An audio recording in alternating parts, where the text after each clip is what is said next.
Hello my Wolfpack and welcome to another competitive guide video where today we're covering one of the favourites, Staraptor. Now Staraptor is loved by so many and it is fantastic in competitive. It can honestly skyrocket through the majority of teams, especially if it's not checked properly. Now this thing has a huge attack stat, a pretty big defense stat, and it has okay defenses, meaning it probably can live a hit, but it has also got access to some really awesome moves. Now the first Staraptor I want to show you is a choice band Staraptor. There are two ways of running this. You could run this with choice band, you could run it with choice scarf. It depends on what your team is really running. Obviously if you want faster Pokemon, then go for the choice scarf. If you want a more power oriented Pokemon, go for the choice band. The ability wise, I've got Reckless. Now this increased the power of Brave Bird and Double Edge by 1.2 times, which is absolutely phenomenal because it just causes so many problems for the opponent's team. That 1.2 times damage on top of Staraptor's huge attack stat could potentially be the difference between it living on a few HP and it dying.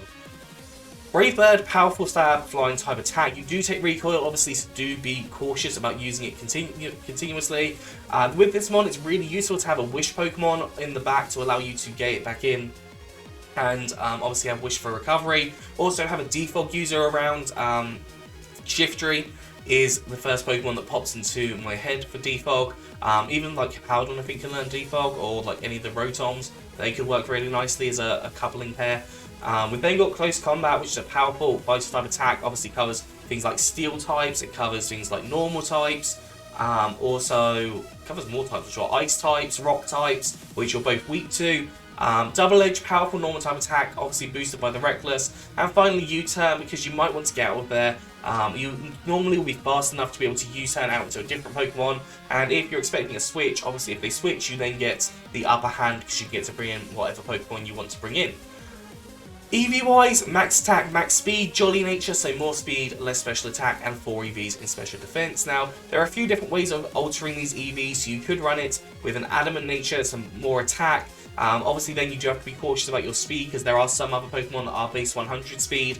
If you go for the jolly nature, so the plus speed, obviously you're going to outspeed those not plus speed nature base 100 mons, which there are quite a few of them, or you are just going to match with them, which again, a speed tie could be difficult to pull off, but at the same time, if there's a chance of speed tie or a chance of you not having a speed tie, I would definitely choose the speed tie or the way that I'm faster.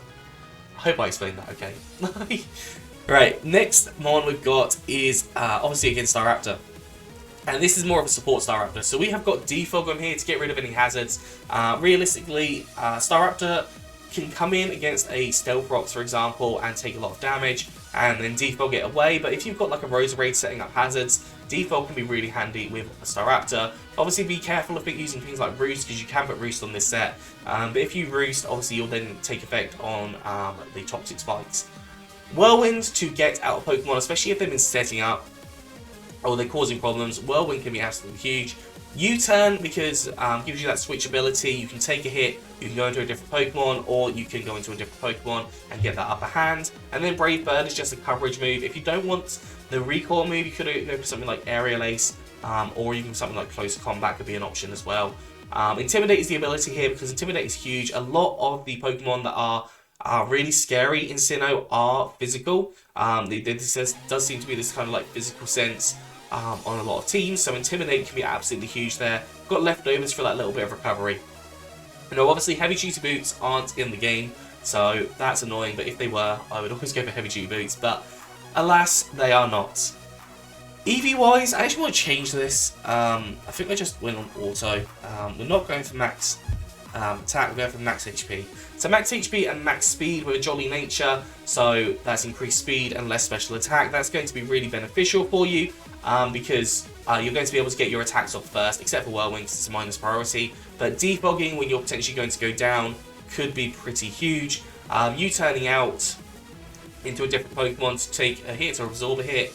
So for example, if it's like Electivire with Motor Drive, I think it is, then that can always happen.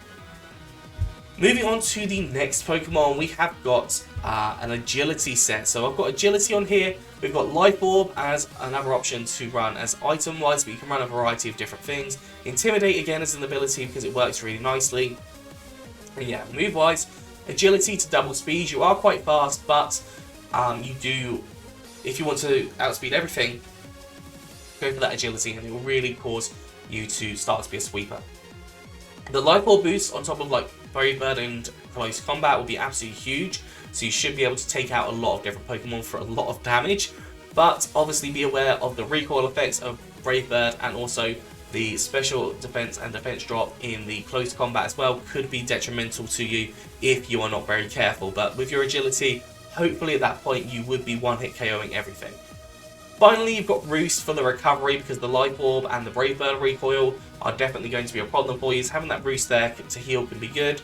If you don't want to go for close combat because you are worried about the defense drops, you can always go for Double Edge instead, and that would work really nicely, again, with that kind of recoil recovery aspect. EVs, max attack, max speed. In this case, I would go for an Adamant Nature, because you're going to double your speed anyways. And that will take you up to like 600 speed, which is way faster than anything else that's going to be on the field, and will allow you to outspeed like even the fastest Scarf Pokemon that are available in the game. Yeah, final Staraptor we are going to go through is a bit of a different idea. I have gone for Focus Sash Endeavor set, which is, I know, absolutely stupid. But we've got Focus Sash, we've got Intimidate to allow you to reduce the amount of damage that's being caused to you, but Endeavor, when you go down to your Focus Sash, you can Endeavor them to get them down to 1 HP, and then you can Quick Attack, so kind of the fear aspect, which, you know, is just a fun, quirky set to use. You've got Roost to possibly even recover yourself off. Obviously the Focus Sash does get used up, and I put Brave Bird on as a final move. Now, if you really wanted to be scummy, you could always go for Endure. And Endure, and if you're faster, and then get Endeavor off, and then if you have priority on another Pokemon, you could essentially get 2 free kills, which would be really, really insane. So obviously, and if you get knocked off of your like Focus Sash or something, Endure on there could work really nicely. But you know, this is more of a scumbag set, I'm going to be honest, but I thought it was just a fun set to put on at the end. EV-wise, max attack, max speed, you realistically don't want any defense investment in this thing, because you want it to go down to its Sash on 1 hit. But, you know, if there's if there's Stealth Rocks, then do have a Defogger available to get rid of those before you bring this in, because otherwise your strategy won't really work. But anyways, that's going to be all for today, so I hope you've enjoyed this. If you have, please do like, subscribe, and comment. Let me know what you think down in the comment section below. Anyways, I'm out of here, so have a good one, and I'll see you soon.